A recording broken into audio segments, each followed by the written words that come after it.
Hello everyone, for this video I'm going to be showing a game I played in the 4NCL Spring Congress. I haven't been doing too well so far. I'm on 50% with 1 win, 1 draw and 1 loss. And for this 4th round match I was playing somebody who is about 1800 FIDE, where I am black, and they started off with e4. So to get right into it, I had prepped a little bit for them. So I decided to play d5, hoping they would not be too comfortable, and then knight f6 Scandinavian. So this way, we're not in the main line with queen takes d5, we're in the other main line, but knight f6. They may not know this or be as familiar with it as various other lines like the Sicilian or the Caracan or the French, or e4, e5, d4, and here I choose bishop g4. This move is leading to a gambit, where if white chooses to, they can play f3, and then I am forced to move the bishop back. Then white can hold on to the pawn on d5 with the move c4. I get better development, but white is a pawn up. Instead, bishop e2 was played by white, and this is quite favourable to me, because in the Scandinavian, a lot of the time, if black keeps all the minor pieces and the queens and rooks on the board, white's extra space will cramp the black pieces. So the more trades I get, usually that means the better I become. I trade, queen takes, then I capture the pawn on d5. I'm doing a fork, aiming at g2 and d4. White easily defends both of them. e6, getting out my bishop. Castles. Knight c6. And then knight c3. I can't take on d4 because I will have lots of issues with my king. So knight takes d4. I hadn't analysed it too deeply, but it just looks really, really scary here. Queen b5. The b7 pawn will drop at the very, very least. So even if I try and trade the queens, b7 drops. And then if I try and hold my a pawn with a move like queen d8, I'm getting terrible development. And if a move like rook d8 is played, white can either win the pawn on a7, play knight b5, play bishop g5, bishop f4, and my king is not in time to castle before I get attacked. I decline the central pawn, play queen h5, pinning their knight and kind of aiming at their king. Bishop f4, attacking my pawn. Bishop d6. Then they trade, which again might help me, and fortunately they don't play the most critical line here. I was a little worried, instead of rook d1, where I can simply castle, or play d5, actually it's a bit better. d5 is better than my castling move. I was worried about knight b5. And funnily enough, the computer suggests I should castle queenside, which I don't think any human would do, who's a pretty strong chess player, because it looks absolutely horrible for your king on c8. You're going to have to take quite a few moves to defend your king. Rook d8 is a lot more natural to guard the pawn and not go for any blunders with like queen d5 and then knight c7 or fork everything. But I was looking at the move king e7. And then if white plays a move like rook a d1, I'm going to play rook h to d8. Or I could even play pawn d5. And then the idea behind it is just to shuffle my king back to f8. I might actually play d5 here just to be entirely safe and stop white playing d5. And yeah, my king will be absolutely fine. It will look like I've castled. And my rooks will be in the centre and the queen side, which is where I want to be attacking now, because I don't think my king side attack will actually work. But instead of knight b5, yeah, rook a d1, I castle, which again isn't the best move, but it's okay. White offers another trade, which is fine with me. And then d5 to solidify my pawns. I've now got 3 of them in front of my king, plus the other 2 which are fully defended in the centre of the board. And the only open file for my rooks is the c file. So rook a c8 might actually be better than my move. And that way my rook on f stays near the king, and it can also control the centre with rook e8 or rook d8 in the future. But my plan was set in stone here. I thought rook f8, and then if I want to push the a and b pawns, my a rook is already there. c3, this is a kind of Carlsbad structure, and there's several players who are known to play this very, very well. Keith Arkle is an English grandmaster who is known to play this kind of setup with black and do very well with it in plenty of his games. And the idea for black is to try and attack the c3 pawn, which is slightly backwards, is a weakness. And my corresponding pawn on e6 is a lot harder for white to get at. So b5 with the idea of b4, and if white ever takes on b4, it will open up the c file, which will be good for my rook. Knight to e5, again offering a trade, which I accept. And if queen takes, I'd have done queen takes queen. And now b4 is prevented, so a5 feels artificial. I don't need to play a pawn move in this position. Rook c4. And then my idea is to play rook a to c8, or to play b4 straight away. White saves the queen, rook d4. And I could trade here, which I've been doing so far, but there's no reason to, because white's rook isn't going anywhere. I thought, improve the pieces, queen e2.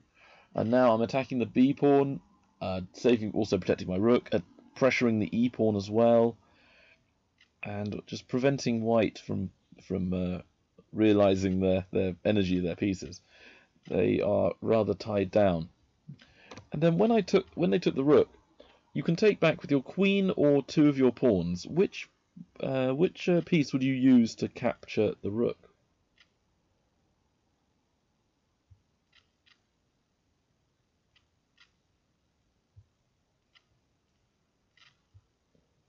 I think my move was totally wrong. I chose the d pawn, and my thinking was I could play rook a to d8, and I easily dominate the d file, so I should be way ahead here. But it's so much simpler to play b takes. I was slightly worried that my extra d pawn would not actually be enough to win, but I'm clearly getting a big advantage with rook b8. And the move I'd just totally forgotten about was my queen was pressuring e5. I thought here that white could hold with queen c1, but then I simply capture the pawn and I've got a clearly better position, which I should win. So that was a momentary lapse in judgment. So I took the wrong pawn, took away from the centre, which is not usually the right plan anyway. Queen f3, trading the queens, because my rook on a8 was being attacked as well. Then domination of the d file. Rook b1. White's planning b3 and then trying to get the b file opened. So first up, I play g5. Now this move looks ugly because it's leaving a pawn unguarded and weakening my f and h pawns.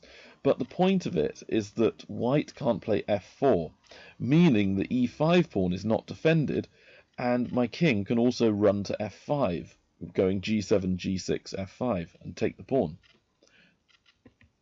King f1 and rook d5. I don't want white playing b3 anytime soon, so I force the rook back over to e1 to guard the pawn. Now I start bringing the king up, and b3 is played. Perhaps I should leave it, but again I'm slightly concerned about white taking on c4. I take back, and then playing rook b2 and coming down to b7. So I capture, and then here I do a move that's totally wrong again. White could play rook a2 next move, attacking my a pawn. So here I should play a5, and then if rook a2 I have b4. And if we trade everything and then black tries taking the pawn, I can play simple moves rook b5 or even just rook d4. And I should guard the pawn and I will eventually catch the e-pawn and win the game. But it's still not that easy, you know, I have to play very accurately to win the match.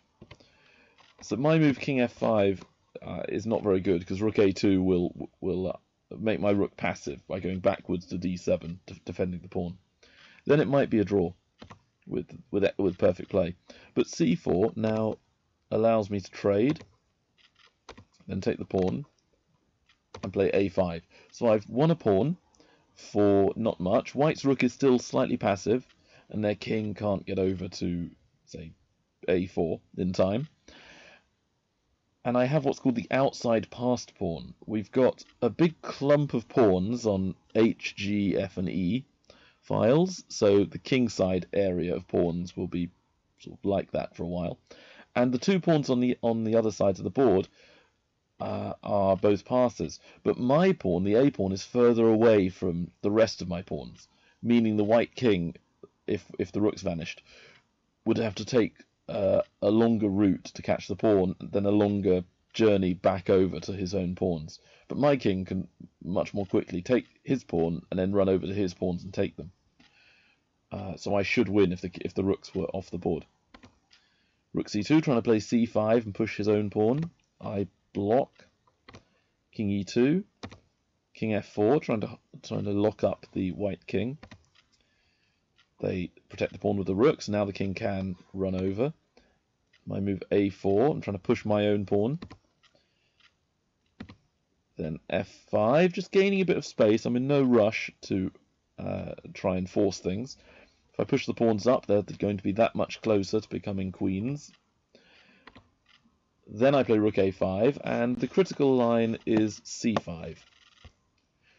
I will then play a3. White is going to have to either run away with the rook c1, and then I can very easily gain the advantage, running my king to his c-pawn, and while his rook is stuck, stopping my a-pawn. So with rook a1, a2, rook a1, now his rook is totally trapped, and I'll simply catch his pawn.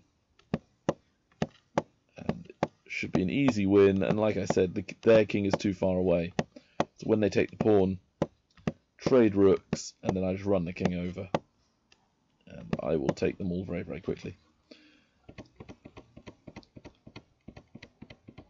So instead of rook c1, white's going to have to try c6, then a2, c7, queen and queen, but then I believe I have a winning position, and I mean there's probably several ways of winning this game, but one way might be to play rook to e5. Looks very, very winning here.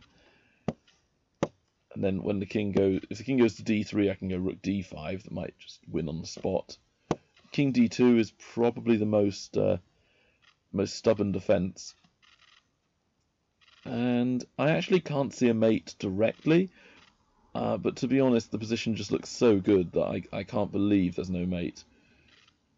So for example, queen b2 might work. If king d3, I mate with queen e2, I believe. Yes, king d3, queen e2, king back, check. But, actually, I could do several ways of winning, but queen b4 is a mate, and then rook d5 mate, and then there's also that's king d3. If rook c2, which is the other critical move, I would have rook d5. Forcing the king away, and then I think I can play queen to e5 possibly here, but maybe, I don't know, maybe they're surviving, maybe there is a way out, but I thought it was completely winning, so maybe white did have a chance here.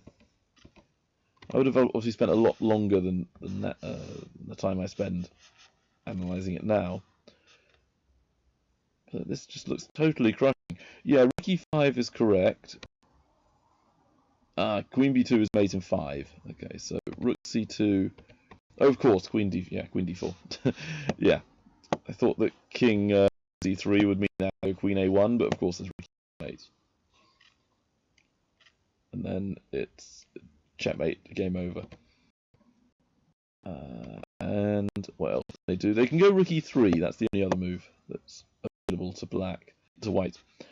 And then queen a2 and king f1 to escape. Rook takes, and then my king can take the pawn. Either one, actually. Yeah, and okay, so it's not quite checkmating, but I'm -4, and I suspect if you left the computer on longer, it would eventually go to probably like -10 or something. because I should easily be able to use the extra 3 pawns that will soon come about. So, for example, Queen c6, which is the computer line.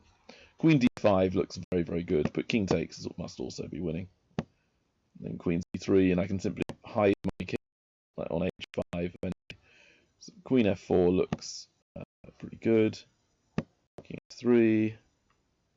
Okay, they can cause me some minor inconvenience with Queen d1, preventing me from h5. And then I can try hiding the king on h5 by running all the way around from behind. And yeah, -4, so it should be winning. Okay, so it wasn't mating then. If white plays perfect, it's not leading to a mate, which I thought it would do. So perhaps that was white's best chance, but it is completely lost if this happens. So rook a3 was played. King e5, king d3. My plan is to run my king to c5. And when white tries to stop me, I have a check. Then king c5. Now I've got my perfect position. It's essentially a Zugzwang. If white moves their king, I play king b4. And if white moves the rook, I can play a3 and push the pawn further on. So all I do is waste a turn. White tries to do the same. Eventually having to give ground, and then a3. Rook a2, and again I can give a move away. King b3 is probably the best try. Then I have g4. And the reason I'm doing g4 is that I can then push the h pawn. Now I've got 2 passed pawns on the edge of the board.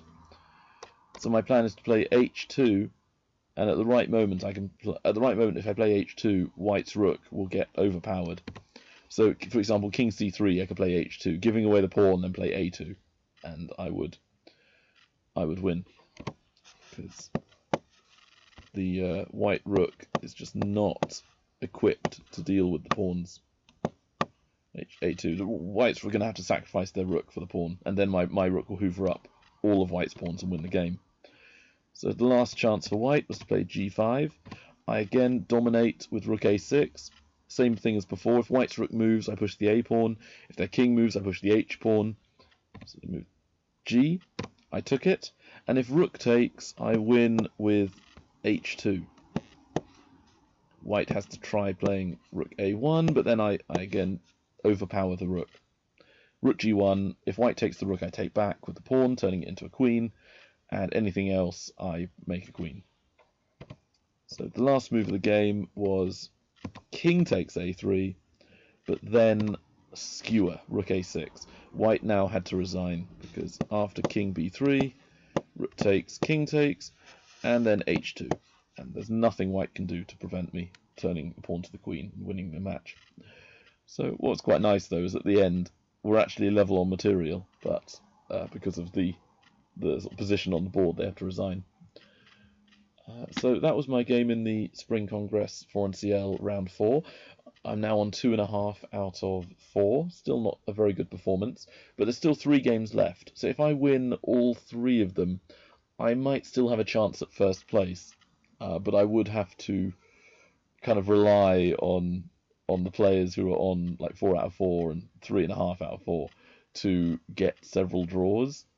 And they're not just to be only decisive results, because then I think I'm just a bit too far away to catch the leaders. Alright, well, the next game's in 2 weeks. There'll be another game that I'll upload, which is on Tuesday, which will be the main 4NCL League. And there's also a few other things like the London Chess League, which I'll be uploading as well. Alright, hope you enjoyed the video. See you next time. Bye.